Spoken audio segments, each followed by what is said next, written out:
नमस्कार दोस्तों, मेरा नाम निपुण जोशी है और आज इस वीडियो में मैं आप लोगों के साथ इस पावन सावन महीने की जो अमावस है जो कि 24 जुलाई को पड़ रही है, इसके साथ काफ़ी कुछ शुभ योग और मुहूर्त भी अलाइन कर रहे हैं, तो जिसकी वजह से इस दिन की जो शुभता है काफ़ी ज़्यादा बढ़ जाएगी। देखिए दोस्तों, जैसा कि आप लोग जानते होंगे, अगर आप भगवान शिव के उपासक हैं, भगवान शिव को अपना इष्ट मानते हैं, तो सावन का महीना बहुत महत्वपूर्ण होता है। और सावन के महीने में भी जितने सावन के सोमवार होते हैं, जितने भी मतलब सोमवार हो गया, नाग पंचमी हो गया, शिवरात्रि हो गया और अमावस हो गया, ये कुछ बहुत महत्वपूर्ण दिन होते हैं। जिस दिन अगर आप शिव जी का रुद्राभिषेक ऑर्गेनाइज कराना चाहते हैं, या सपोज कीजिए फॉर एग्जांपल आपकी अपनी कुंडली में ही ऐसे कुछ योग हैं कि काल सर्प योग है, आपका सर्प दोष है, या आपका जो चंद्र है वो उस पे राहु का, केतु का, शनि का प्रभाव है, शनि की 7.5 चल रही है, शनि की दशा चल रही है, तो किसी भी तरीके से जो कहते हैं ना कि प्रारब्ध वश जो भी ब्लॉकेजेस जीवन में आ रखे हैं, तो उनके निवारण के लिए देखिए दोस्तों ये दिन बहुत शुभ देखा जाता है। तो जिसकी वजह से मतलब मुझे आपसे इसके विषय में तो बात करनी थी। फिर मैंने देखा कि मतलब पंचांग वगैरह अध्ययन करा, तो उस दिन गुरु पुष्य योग भी है, सर्वार्थ सिद्धि योग, अमृत सिद्धि योग, इतने सारे शुभ योग बन रहे हैं। तो जिसकी वजह से देखिए दोस्तों, क्योंकि देखिए आपने देखा होगा मैंने अपने चैनल में अभी हाल फिलहाल में ही जो मैंने एक जो भी आप लोगों के कम्युनिटी में आप लोगों के डिटेल्स, आप लोगों के क्वेश्चन आए थे,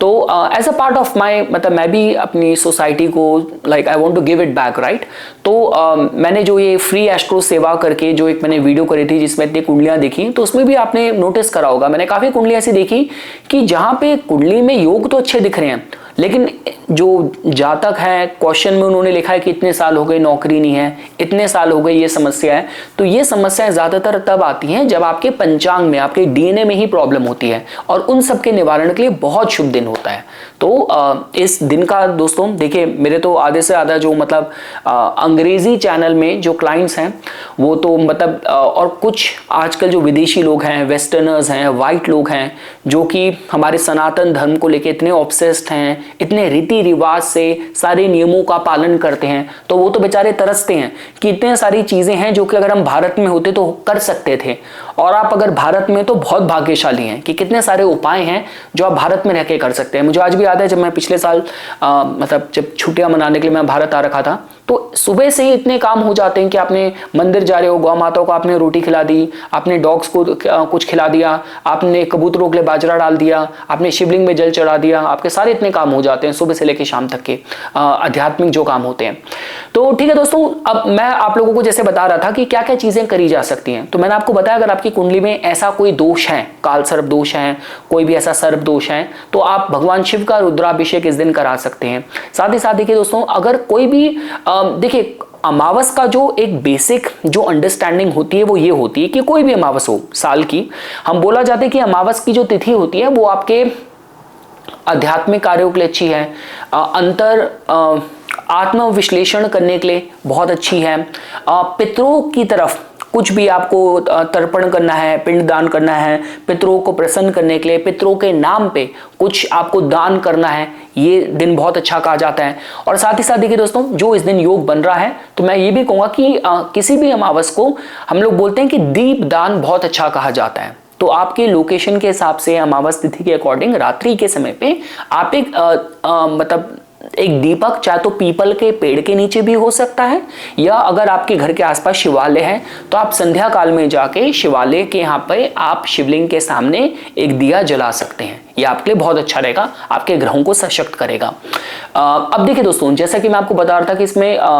मतलब अब जैसे मेरे को तो आपको अपनी लोकेशन देखनी पड़ेगी, मेरी लोकेशन के हिसाब से बात करी जाए तो ये जो आपका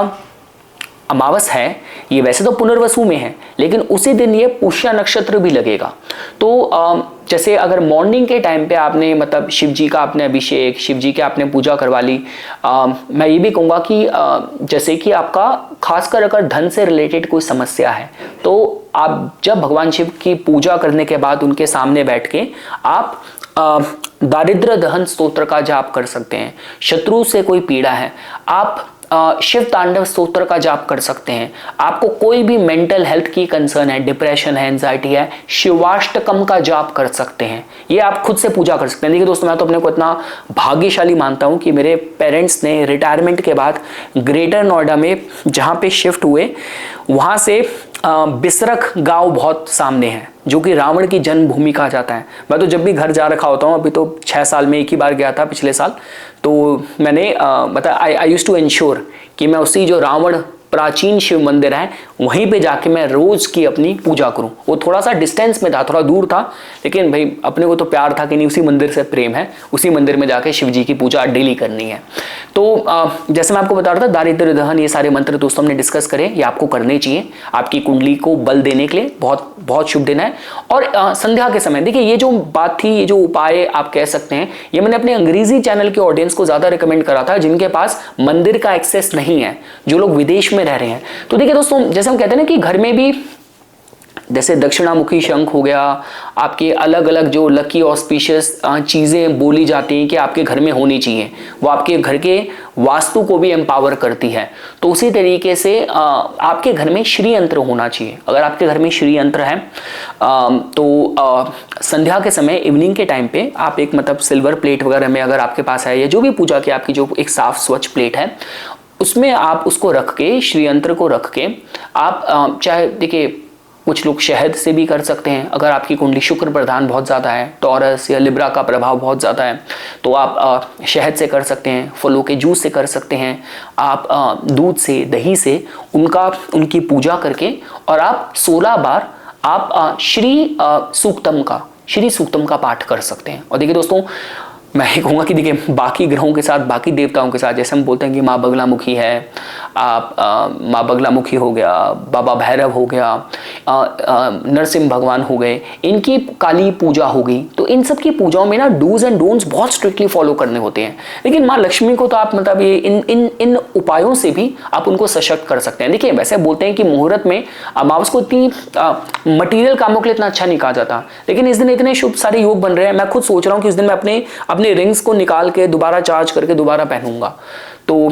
इसी तरीके से अगर कोई भी ऐसे ऑस्पिशियस कार्य करने हैं, अगर आप सोच रहे हैं पूजा पाठ से रिलेटेड, पढ़ाई विद्या से रिलेटेड, पठन पाठन से रिलेटेड भी आप इस दिन इनिशिएट कर सकते हैं, खासकर जब ये पुष्य नक्षत्र की ऊर्जा प्रेवलेंट होगी। आप अपने लोकेशन के हिसाब से पंचांग में देख सकते हैं, और आपको रफली इन द इवनिंग आवर्स उस टाइम पे जब ये ऊर्जा होगी पुष्य की, तब अगर आपने जो मैंने आपको बताया कि आप मतलब माँ लक्ष्मी की श्री यंत्र की पूजा करते हैं, तो आप अपने ग्रहों को काफी सशक्त करेंगे, जस्ट बिकॉज जो अच्छा योग इस दिन बन रहा है। तो ठीक है दोस्तों, देखिए ऑल्दो इसमें ऐसा कुछ कस्टमाइज तो बात करने के लिए नहीं है, लेकिन काफी लोगों को जिज्ञासा रहती है, क्यूरोसिटी रहती है कि हमारी स्पेसिफिक लगन और चंद्र राशि के माध्यम से कैसे प्रभावित करेगा। तो देखिए दोस्तों, आप लोग जानते हैं ये जो अमावस है ये पुनर्वसु में लग रही है। और देखिए पुनर्वसु की भी खास बात क्या है कि ये भी बृहस्पति का ही नक्षत्र है, और ये जितने कर्म कांड पूजा हम करते हैं, इसे इन अ वे हम लोग बृहस्पति को ही प्रसन्न करते हैं। जो भी कर्म कांड आप करते हो, एज सिंपल एज कि आपने हनुमान चालीसा पढ़ी, और एज बिग एज कि आपने बहुत बड़ा अनुष्ठान रखवा लिया, बृहस्पति ही उससे प्रसन्न होता है। जैसे परिश्रम से, सेवा से, दान से, अनकंडीशनल मदद से शनि प्रसन्न होते हैं, उसी तरीके से जो भी कर्म कांड पूजा पाठ है, ये सारे बृहस्पति को एम्पावर होते हैं। तो पुनर्वसु नक्षत्र भी है, और पुनर्वसु को तो वैसे ही कमबैक का नक्षत्र कहा जाता है कि मतलब जिन लोगों के जीवन में उतार चढ़ाव आते हैं, उसके बाद भी उठ के खड़े हो जाते हैं, सारी पुनर्वसु की ऊर्जा है। तो ठीक है दोस्तों, मैं एक बार 12 राशियों के माध्यम से शॉर्ट में बता देता हूं। देखिए अगर हम लोग बात करते हैं मेष के माध्यम से, दोस्तों आपके कोई भी चतुर्थ भाव से रिलेटेड इमोशनल मेंटल हेल्थ की बात की जाए, पीस शांति की बात की जाए, घर से रिलेटेड कोई मैटर है, प्रॉपर्टी से रिलेटेड कोई मैटर है, इस दिन आप अभिषेक कीजिए भगवान शिव का और श्री सूक्तम का पाठ कीजिए। You will feel your self being empowered. अगर हम वृषभ के जातकों की बात करें, चाहे लगन है चंद्र राशि के माध्यम से, दोस्तों अगर आपके जीवन में कार्य बहुत मंद गति से हो रहे हैं, तृतीय भाव कामों की शुरुआत का होता है। तो ये दिन आपको एम्पावर करेगा, सशक्त करेगा। कहीं से भी जहां से कुछ आपको मदद अटकी भी थी वो आप तक पहुंचेगी। मिथुन वालों के लिए बात करें दोस्तों, आप लोगों के द्वितीय भाव में, धन के भाव में, तो धन के मार्ग सशक्त होंगे। अगर हम लोग कर्क लगन की बात करें या चंद्र राशि की बात करें दोस्तों, आपके तो प्रथम भाव में हो रही है। आपकी प्रतिष्ठा, आपका स्वास्थ्य, आपकी पब्लिक इमेज, अपॉर्चुनिटीज, सब में आपको हेल्प करेगा। अगर हम लोग सिंह वालों की बात करें, आप लोगों के 12वें भाव में, तो मतलब कोई भी आपकी विदेश यात्रा के कंसर्न है, आपके कोई एंजाइटी है, गुप्त शत्रु है, उन पे विजय प्राप्त करने के लिए तो आप लोग तो खासकर आप बगलामुखी माँ की भी साधना कर सकते हैं इस दिन। अगर कन्या वालों की बात करें दोस्तों, आप लोगों के लाभ भाव में, तो इसका मतलब कि आपकी मनोकामना, इच्छा पूर्ति के लिए बहुत अच्छा दिन है। ये सारे रिचुअल, चाहे दीप दान हो, दारिद्र्य धन स्तोत्र हो, किसी को दान करना है, मदद करनी है, या फिर आपका जैसे मैंने कहा कि माँ लक्ष्मी के मंत्रों का जाप करना है।